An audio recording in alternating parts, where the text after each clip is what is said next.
Hello, everyone. This is the fourth installment of the Lilith myths, and it's really not exactly about Lilith. You did ask me a couple of questions, and I did reconsider a couple of things. Not really reconsider. It just took me a couple of paces further of the story of Lilith. Where we left it was when Lilith went back to the Garden of Eden in order to give soul to Eve, who was manufactured and not created, and thus it didn't receive a soul from the God of the Old Testament, Yahweh. And this whole idea is important, that Lilith had to have some sort of clairaudience or clairvoyance or farsight in order to realize what's happening in the Garden of Eden, where she could not go back because she was banished. And then she voluntarily went back. And so what did she need to do that? She needed strength, honor, but also knowledge. Okay, so the power of knowledge is very important. To have strength to be able to do it is also very important. And the determination that I want to do this. Yeah? If you consider, this is the essence of success in many sense. And in order to understand what is happening afterwards and what is happening to mankind afterwards, we need to take the story a little bit further. But what I would like to talk to you about is that faith in your own knowledge, faith in your own stamina, energy, power, determination has reality creating values. Your own abilities create your own knowledge and your own reality. This is what's the most important thing in it. In order to take it further, let's take a look what's happening to mankind, okay? Because the first man is really Cain, okay? The firstborn of Adam and Eve, because Adam and Eve were created by God, so they are not per se human beings because they were delivered by another human being. The first one is Cain.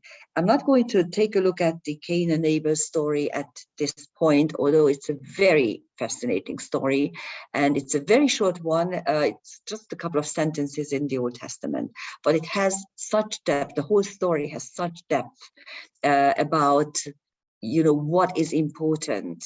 How is God treating sacrifices, and why is he treating sacrifices differently? How is Abel able to live and live happily, and how is Cain not? And what are the reasons for that? Those are very, very interesting, deep, humanistic, human soul thoughts, and you might as well ponder on them.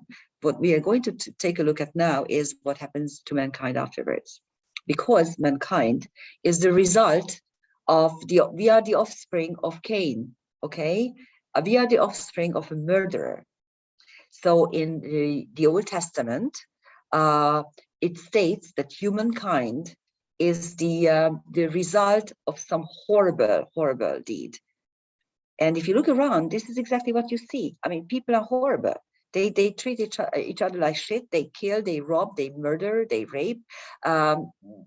It's ridiculous, and it goes on in big portions and also in little tiny portions. Look how you treat your neighbors. Look how you treat your loved ones. Look how you treat your family members, your friends. Okay, your students. This murderous instinct is in us, very deeply embedded, because we are the offspring of a murderer. If we look at if we look at other creation stories, especially the ones that affected the biblical stories, we see the same thing. In Mesopotamian creation myths, you have Apshu and Tiamat, or Tiamat, probably Tiamat, another word that I only see in writing and no one utters it for me, but hopefully it's Tiamat. And Apshu is the clear water, and Tiamat is the bitter water. So it's, you have clear water and the seas, the oceans, and they mingle and they create a lot of gods and goddesses. But these offspring are suddenly revolting against them. So Tiamat, who is also depicted as the dragon of the primordial chaos, she creates a ton of demons, and the chief demon, Kingu, is leading them against these offspring. And then Marduk is somehow he's a self-appointed leader of these offspring, and he decides to fight Tiamat, and he finally kills her and creates the world from the body of Tiamat. And he also kills Kingu and creates mankind from his body. So according to the Mesopotamian creation myths, we are the offspring of the most horrific demon. Think about it. Isn't it nice? But this is not the only story.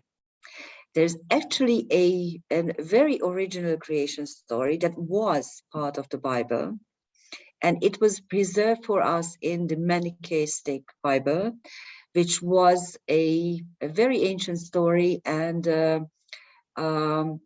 it was cultivated by the Scythians, our ancestors.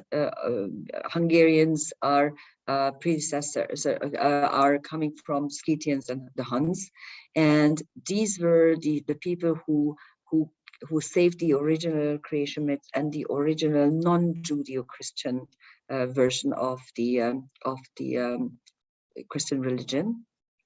So that's why they needed to do away with us.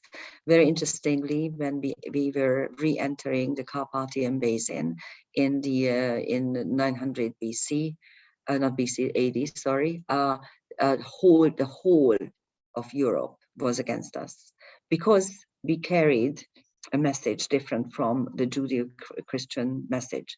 And even before that, in 453, they killed Attila.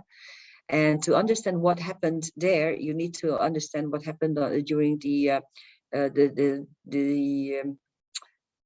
Treaty of Chalcedon, Synod of Chalcedon, which was in 451, when they actually mingled the New Testament with the Old Testament.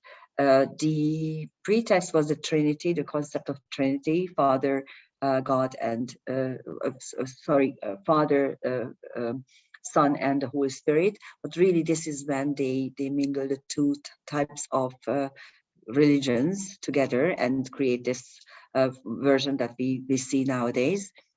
Actually, it's dying, so you know, what comes around goes around, let's put it this way. But actually, the original creation story wasn't what we know. Yes, there was a Garden of Eden. Yes, it was surrounded by a wall, so it was a walled garden, but it was full of demons. And finally, a female and a feminine and a masculine demon remained, because they ate up all the other demons. And then Jesus Christ went into the garden, inside the garden, in the form of a serpent. And this is what he says to these demons, to this pair of demons: light is in you as well. You have the light in you as well.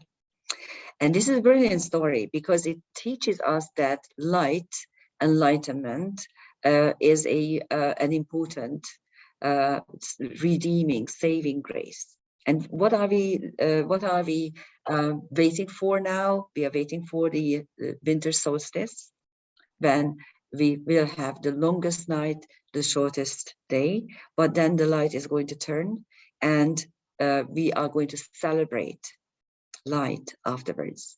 And this is what Lilith's story teaches us. Yes, we may have made of very bad material. Yes, we were created out of the worst. But if you have light in yours, in yourself, if you are willing to keep this light in you and let it grow, that will eliminate all sorts of darkness. And that's the message of this period, especially with the eclipse and then the solstice. And I wish you happy Advent. I wish you happy happy waiting for the light. And I hope that you can create light and love and happiness and joy in your life. Thank you for listening. Bye-bye.